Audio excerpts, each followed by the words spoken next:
नमस्कार दोस्तों, राधे राधे। प्रिय दोस्तों, आज हम लेकर आए हैं आस माता की कहानी को अंत तक जरूर सुने। कहानी पसंद आए तो चैनल को सब्सक्राइब कर ले। बहुत समय पहले की बात है। एक गांव में एक आसलिया नाम का एक आदमी रहता था। वो आस माता का पक्का भगत था। वो नियम से हर वर्ष आस माता का व्रत एवं पूजन किया करता था। आसलिया चोरस का बहुत मंजा हुआ खिलाड़ी था।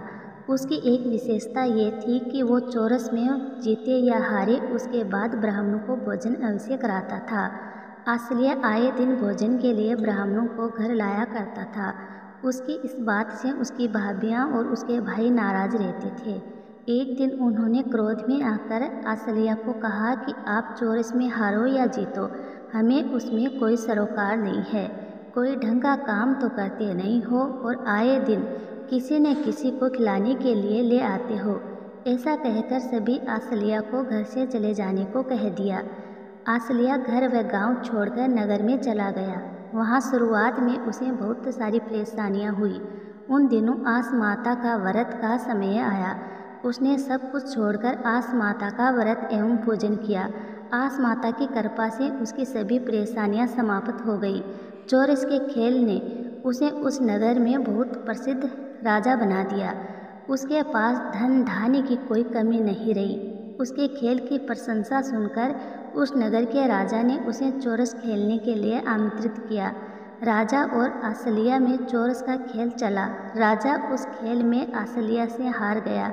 राजा उसके खेल से बहुत प्रभावित हुआ।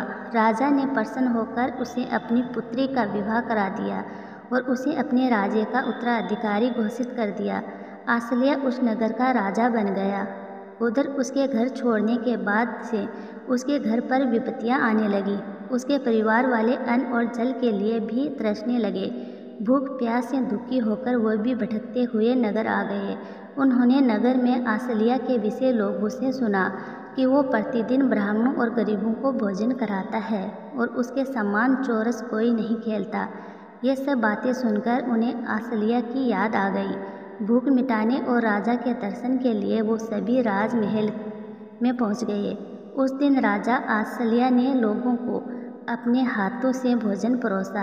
अपने परिजनों को देखकर आसलिया ने उन्हें पहचान लिया। उन सभी ने भी आलसिया को पहचान लिया। आलसिया ने उन सभी का स्वागत किया और वहां सभी से मिलवाया।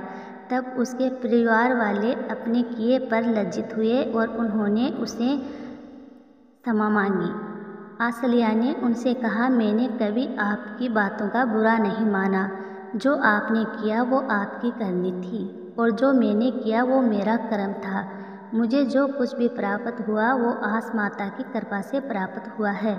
सभी लोगों को इस व्रत के विषय में जानकारी और लोगों ने फाल्गुन मास अष्टमी के मध्यम इसका व्रत और पूजन करना आरंभ किया।